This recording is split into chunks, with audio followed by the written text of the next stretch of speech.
What's up, guys? Welcome to Anime vs. Manga Chapter 40. This time we're kind of just gonna go over the similarities and differences through the characters, as the events in the manga and the anime are completely different at this point, with similarities for things that the characters do.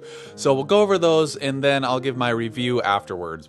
So let's begin with Toppo. Now, in regard to the Vegeta and Toppo fight, it's focused a little bit more heavily on the manga, actually showing the fight a little bit more, whereas in the anime, a lot more of it was off-screen, showing a little bit of interaction between the two, but in this manga chapter, there's a little bit more actual action going on. And also in regards to Toppo, no God of Destruction Toppo in the manga. In the anime, they made a big point for his character and kind of a little bit of his character growth, I guess you could say, was that he was a God of Destruction candidate and tapped into the God of Destruction energy or power and whatnot.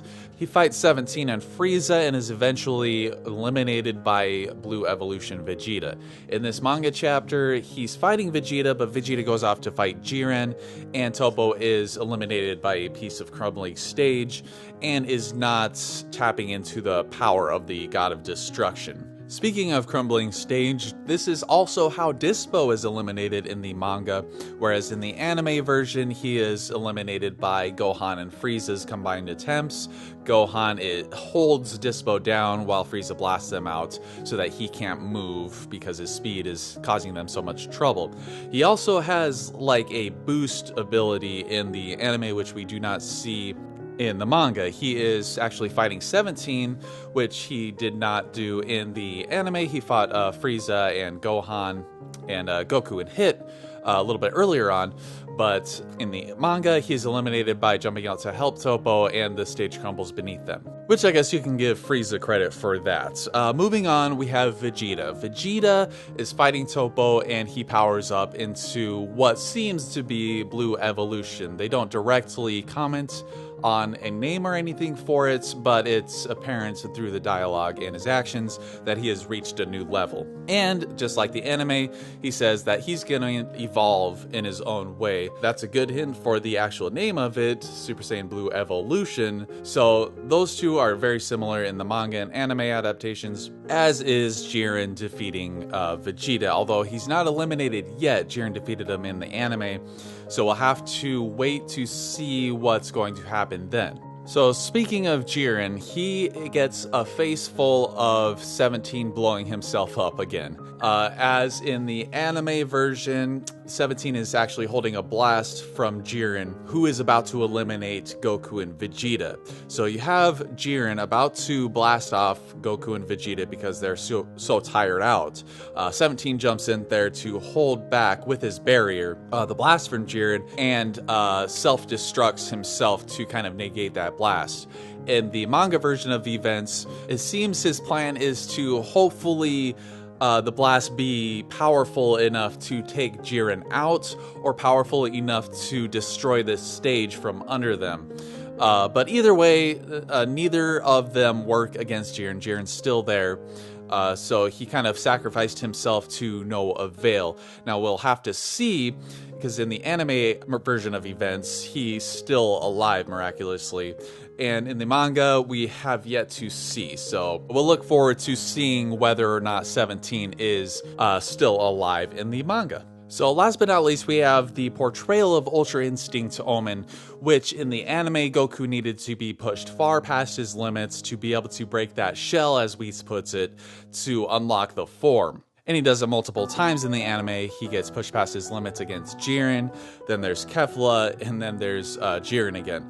So in the manga adaptation, it's Master Roshi's words that reach Goku to realize what he needs to do to be able to fight Jiren, and he is able to unlock the form that way. Briefly, but having had that taste, so to speak, of that form, he is able to now go into it at will. Whereas in the anime, he can't do it at will. He needs to be pushed far enough to be able to, kind of break that shell again, so to speak, at least for now. So with all that being said, we're ready to move on to the review. If I missed anything or if you have anything to add, just let me know in the comments. But now for my thoughts on the chapter, now that the English translation has come out. So if you saw my hot take pre-translation review of the chapter, you know that I didn't like it a whole lot. I felt like a lot of things didn't quite add up. So does this translation, does the dialogue help in any way, help to alleviate some of the dumbness that was happening? Yeah, I'm gonna say yeah, it does help quite a bit actually. Not that I'm saying it makes it 100% better, because the dumb things that I thought were dumb in the chapter, I still think are dumb. They're just less dumb, if that makes any sense at all. So starting with Blue Evolution Vegeta, he basically sees that Goku has obtained Ultra Instinct Omen and is basically jealous. So what he does is he rages out. This becomes the catalyst for him to rage out and create the Blue Evolution form. And he blows back Toppo, and we'll get into that in a second. But I feel like this being the motivation for him to push himself to a new level isn't really enough. I feel like there isn't a lot of weight to it, he kind of just does it.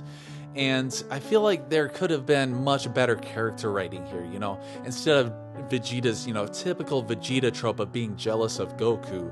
But at this point especially, I would like some really good character progression for Vegeta and getting over this stupid jealousy crap. I mean, they are rivals, they one-up each other. Having the motivation of jealousy doesn't work for me. I feel like there needs to be some sort of push, something to push him to necessitate the need for this new power. Jealousy isn't like a necessity. It wasn't necessary for him to obtain this new power. Like, he was in the middle of fighting Toppo, so why not have Toppo push him far enough to need this power? And then, once he obtains it, he eliminates Toppo, and then goes to fight Jiren and is defeated by Jiren. At least that way, we would have had Super Saiyan Blue Evolution amount to something in this chapter. So maybe it'll amount to something a little bit later on, hopefully it will, but in this chapter, it doesn't do anything. We have a really cool moment of Vegeta fighting Jiren, but that's about it. Obtaining this new form added nothing to the overall story. It added to Vegeta saying, okay, I'm going to evolve in my own way. So it added a little bit to his character progression physically, even though he did it out of jealousy. So I feel like if he did it out of necessity, maybe using Goku obtaining Ultra Instinct Omen as motivation to push himself past his limits, that would have been much more satisfying and a much better way to tell this story. But obviously that's just my thoughts. What do you guys think about Blue Evolution Vegeta? So speaking of Vegeta eliminating Toppo, he did not. We have this, honestly, Looney Tunes. I felt like I was watching an episode of Looney Tunes. It was really kooky and kind of odd. I felt like it was kind of at odds here in terms of tone between Vegeta's stuff, and then you have Frieza and Toppo's stuff, and Dispo. So Toppo, it just happens, this is so contrived here. And it's just things happen so that everything falls perfectly in place for Toppo and Dispo to just fall under the crumbling piece of stage. So Final Form Frieza is kicking around Toppo, who was fighting Super Saiyan Blue Vegeta. So this kind of shows the best justification for it is that, yeah, these guys are severely weakened from his fight with Vegeta. And they actually say this through the dialogue that these guys basically have no energy left. And that's kind of the contrived reasons they give so that they can't jump back to the stage, even though I have an answer to that in a second. But Final Form Frieza, Toppo's kind of just getting kicked around by him, even though a second earlier he was fighting on par with Super Saiyan Blue Vegeta.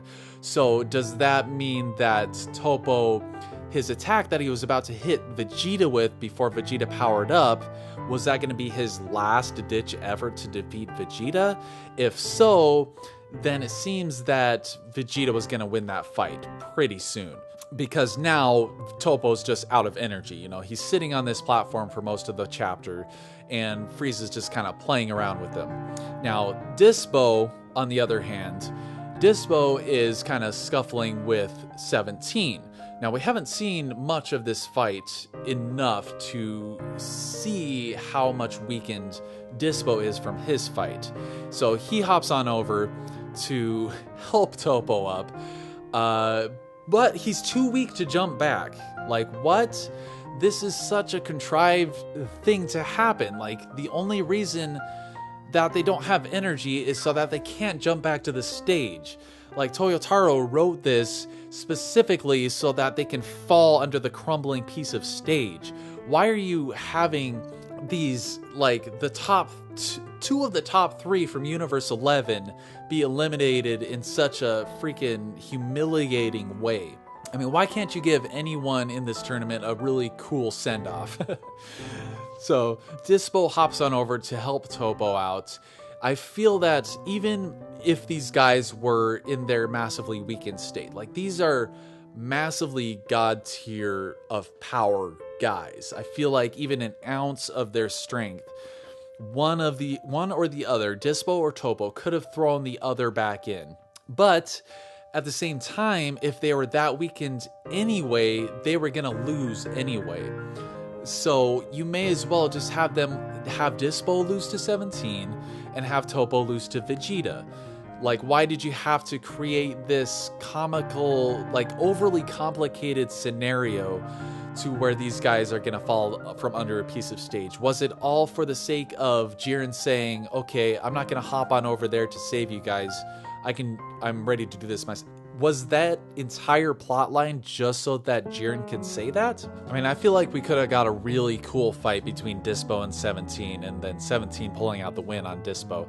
And same with Vegeta and Topo. But anyway, Frieza here is pretty cool. He is Frieza here. He's just taunting them, blasting out pieces of the stage, and then he goes up against Jiren and gets his ass kicked. And he's just Frieza through and through here. He is overly confident, even though he knows that he can't win. He just has that mentality of superiority no matter what. And I thought that was awesome. But speaking of the stage, actually, like, what constitutes as a big enough piece of stage to float? You know, they're on this tiny piece of stage, of which Dispo stupidly jumped out there. Like, if Topo had nothing left, then he was done. So why did Dispo sacrifice? He basically sacrificed himself for no reason, just to help Topo up on that piece of stage. But anyway, could there be like a chunk of rock floating out there? And on that chunk of rock, could you jump over to it and just be floating on that chunk of rock? Or if you're falling, can you grab a floating rock? And will that be enough to, like, hold you up there and keep you from falling and keep you from elimination? So that's kind of just a side thought that I had on that. What do you guys think? Very riveting subject, I know. So speaking of riveting, 17's moment in this chapter was great. Like, he just has a couple of sentences of dialogue towards 17 or 18 and Krillin, and it really helps to deepen and develop his character quite a bit, actually. He mentions his 3 kids, his wife, and he's like, you know, I've given up on my wish. You know, Goku has been beaten, Vegeta, Frieza's been beaten. I'm all that's left that's somewhat fresh. Jiren has hardly a scratch on him. Sure, I can try to fight him, but, you know, it's not gonna amount to anything, you know? So he resorts to sacrificing himself by blowing himself up, whether to defeat Jiren by the power of the attack or to destroy the stage from under them. Now, unfortunately, neither of these things work. As Jiren says, 17's gonna get neither his wish or his universe saved. So, I mean, it didn't amount to anything. I did appreciate the moment. However, there's something about his sacrifice here that doesn't feel like so many things in this chapter, and then in the manga in general, that just doesn't feel impactful. It just doesn't feel like a necessity, like they've been backed into a corner enough. Although here it feels a way more necessary for him to do this. So I did appreciate that he was the last one to step in, and he's kind of the last hope of their universe. So now you have a beat up Frieza, Goku, and Vegeta to fight a fairly fresh Jiren. Oh, I'm sorry, and 17 when he comes back to life and renders this entire scene pointless, other than getting him out of the way, out of the picture. So, which is an incredibly contrived way to get him out of the picture, and for a quote unquote surprise at the end. Surprise, 17 is still alive. I will actually enjoy it immensely if 17 remains dead. I mean, this moment, the impact of this moment, it could have been a lot more impactful if we had some more development for 17, but we got what we got, and I'll take it for that. The sacrifice in general, I don't like it because it doesn't do anything at all. Like, it would have been cool if it actually damaged Jiren, making him a little bit weaker so that these other three guys have a better chance to, get some leeway with him. There's Dragon Balls, so if Universe 7 wins, they can just wish him back pretty easily. But of course, Jiren is still there, and we actually get some good development for Jiren. Well, I don't know if you could call it good development. It's interesting development. Let's just put it at that. He says that my master taught me that, don't waste even 1% of your actions, so that in every battle you're in, your life is on the line or whatever. I'm like, okay, so then we get some justification for why Jiren's been holding back against Roshi and Goku and Vegeta. It's because his master is a complete moron. Wow, is that the lesson you want to teach your student? Bad teacher, bad. I mean, why do you want your students to die? Because they could easily die by underestimating their opponents in this way. Now, to digress a little bit, this is very badass in saying Jiren's such a badass that he holds back to such a degree to give his opponents a chance, and his life is on the line the whole time. But, logically, it's just kind of dumb. Unless, here's my theory, this is how Jiren has gotten so strong, is that he has been concentrating and controlling his key output or whatever, his strength, so accurately to where he's almost on par with every opponent he faces, and then he raises it ever so slightly during the battle or when he feels like he's had enough of the fight.